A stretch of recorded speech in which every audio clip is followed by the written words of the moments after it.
ओम नमः शिवाय। दोस्तों, आप सभी को सावन की हार्दिक बधाई। सावन का पवित्र पावन महीना शुरू हो चुका है। भगवान भोलेनाथ को प्रसन्न करने के लिए सब लोग अपने अपने तरीके से लग गए हैं। सावन का महीना वैसे तो बहुत सारे नए व्रत के लिए बहुत ही अच्छा होता है। भगवान भोलेनाथ को प्रसन्न करने के लिए इस महीने से बहुत से व्रत शुरू होते हैं। 16 सोमवारी का व्रत आप मंदिर जाकर पूजा कैसे करें, आज हम यही बात करेंगे। तो देखिए, जब हम मंदिर जाते हैं तो सबसे पहले पूजा करने में हमें पहले जल चढ़ाकर हमें दीपक प्रज्वलित कर लेना है। तो आप सबसे पहले दीपक जला लीजिए। आप जो भी दीपक लेके जाते हैं, मिट्टी का हो या फिर पीतल तांबे का हो, इससे कोई मतलब नहीं है। आप दीपक प्रज्वलित कर लीजिए, इसके बाद अपनी पूजा शुरू कीजिए। तो सबसे पहले हम दीपक की पूजा कर लेंगे। तो हाथ जोड़कर हम हाथ में फूल लेंगे और दीपक प्रज्वलित होने के बाद दीपक की पूजा कर लेंगे। फिर भोले शंकर को, भगवान जी को हम जल अर्पित करेंगे। इसके बाद दूध अर्पित करेंगे और फिर जल अर्पित करेंगे। यदि आप पंचामृत से अभिषेक करना चाहते हैं तो वो भी कर लीजिए। ध्यान रखिए कि पंचामृत का कोई भी अवशेष शिवलिंग पर ना रहे, उसे अच्छे से धो देना है, उसके बाद ही उनका श्रृंगार करना है। तो सबसे पहले हमने जल अर्पित किया, उसके बाद हम दूध चढ़ाएंगे। तो दूध आप कभी भी पीतल या तांबे के बर्तन से ना चढ़ाएं, स्टील के बर्तन से ही चढ़ाएं। तो मैं जो भी स्टील का बर्तन घर से लेके आई थी उसी से मैंने भगवान भोलेनाथ का अभिषेक कर दिया है। तो यहाँ पर हम स्टील के कटोरी से हम दूध चढ़ा रहे हैं, लेकिन जल आप तांबे के लोटे से ही चढ़ाएं तो बहुत अच्छा होगा। तो यहाँ पर हम फिर से जल से अभिषेक करेंगे। इसमें गंगा जल मिला हुआ है। आप चाहें तो केवल और केवल गंगा जल से भी अभिषेक कर सकते हैं भगवान भोलेनाथ का। भगवान भोलेनाथ बहुत भोले हैं, बहुत थोड़े से परिश्रम से ही प्रसन्न हो जाते हैं। फिर हम उनका श्रृंगार करेंगे। तो सबसे पहले उनके शीश पे चंद्रमा विराजमान है, तो हम वहाँ ओम का निशान बनाएंगे या फिर चंद्रमा बनाएंगे। फिर भगवान भोलेनाथ को त्रिपुंड लगाएंगे। तो केवल आप चंदन का ही इस्तेमाल कीजिए। यहाँ पर किसी ने लाल कुमकुम लगाया हुआ है, लेकिन नहीं लगाना चाहिए। हर किसी को तो मना नहीं कर सकते, लेकिन वीडियो में जो भी लोग देखते हैं मैं उन्हें ज़रूर मना करती हूँ, क्योंकि लाल चंदन या कुमकुम का उपयोग ना करें। केवल पीले चंदन, सफ़ेद चंदन, केसरिया चंदन ही भगवान को लगाया जाता है। इसके बाद हम तिलक के ऊपर अक्षत समर्पित करेंगे, क्योंकि अक्षत के बिना कोई भी तिलक पूर्ण नहीं होता। फिर हम वस्त्र समर्पित करेंगे। तो भगवान भोलेनाथ को आप वस्त्र समर्पित कीजिए। वस्त्र के रूप में कलावा ज़रूर समर्पित कीजिए। फिर हम बेलपत्र समर्पित करेंगे। तो यदि आप यह पूजा सुबह को कर सकें तो अच्छी बात है, नहीं तो ज़्यादातर यह पूजा प्रदोष काल में शाम के समय करनी चाहिए।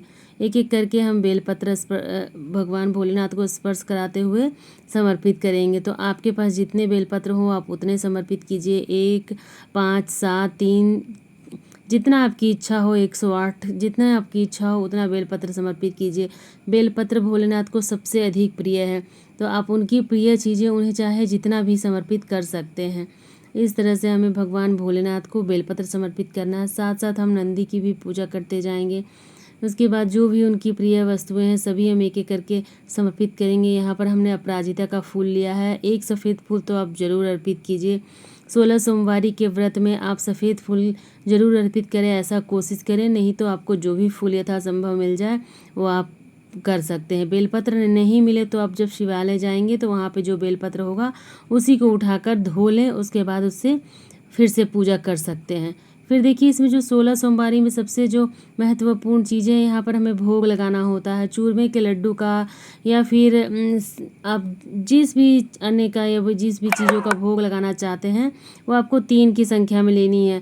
तो आपको 3 लड्डू बनाने हैं, बड़े हो या छोटे हो, जिस भी साइज़ के हों आपको 3 लड्डू बनाने हैं। यदि आप फलाहार से करना चाहते हैं यह व्रत पूरा 16 सोमवारी, तो फल भी आपको 3 ही लेना है।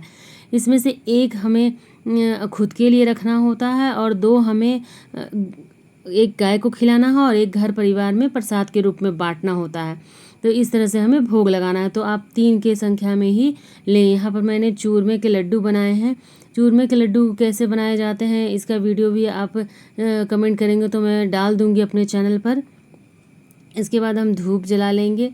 तो जो भी धूप आप घर में यूज़ करते हैं वो धूप जला लीजिए, अगरबत्ती है वो जला लीजिए। जो भी सुगंधित चीज़ें हैं वो भगवान को बहुत अधिक प्रिय होती हैं। तो धूप अगरबत्ती जलाने के बाद हम आरती कर लेंगे। तो यहाँ पर हम कपूर गौरम करुणा अवतारम संसार सारंग भुजगेंद्रहारम सदा वसंतम हृदयारविंदे भवम भवानी सहितम नमामि की आरती करेंगे, या फिर ओम जय शिव ओमकारा की भी आरती आप कर सकते हैं। यदि आपको आरती नहीं आती है तो श्री शिवाय नमस्तुभ्यम या फिर ओम नमः शिवाय का जाप करते हुए आप इसी तरह से आरती को क्लॉकवाइज घुमाते हुए आरती कर सकते हैं। फिर हम हाथ में थोड़ा सा जल लेंगे और जोत को ठंडा करेंगे। जोत ठंडा करना बहुत ही ज़रूरी होता है दोस्तों, क्योंकि जोत को आप जब ठंडा नहीं करेंगे तब तक आप हस्त आरती नहीं दे सकते हैं। इस तरह से आपको भगवान भोलेनाथ की 16 सोमवारी की पूजा करनी है। बहुत ही सरल तरीके से पूजा कर सकते हैं आप, या तो आप सुबह कीजिए या शाम कीजिए, आपकी मर्जी है। शाम को प्रदोष काल के समय करते हैं तो बहुत ही अच्छी बात है।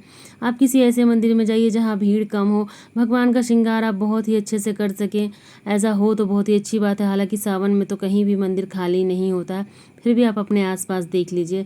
आप चाहें तो घर में भी पूजा कर सकते हैं पार्थिव शिवलिंग बनाकर। फिर दोस्तों देखिए, जो हमने भोग चढ़ाया था उसमें से एक लड्डू हम अलग से निकाल लेंगे। आपको मंदिर से ही अलग करके लेके आना है, क्योंकि जो लड्डू आप अपने लिए लाएंगे वही आपको खाना है। ऐसा नहीं कि आप तीनों लेके आ गए उसमें से कोई भी उठा लिए। मंदिर में ही आपको तीनों में से एक लड्डू अलग कर लेना है, 2 एक साथ लाना है और एक अलग लाना है। एक आपको गाय को खिलाना है, दूसरा परिवारजनों में बांटिए और तीसरा आपको खुद खाना है। और केवल यही खाना है जो प्रसाद का आप संकल्प लेते हैं। आपको पूरा दिन पूरा रात वही खा कर रहना है, इसलिए आप इसी हिसाब से बनाइए जितना आपको पूरा पड़ जाए, ना ही बढ़े और ना ही घटे। आपको पूरा खा के ख़त्म भी करना होता है दोस्तों। फिर मिलते हैं किसी अगले वीडियो में। ओम नमः शिवाय।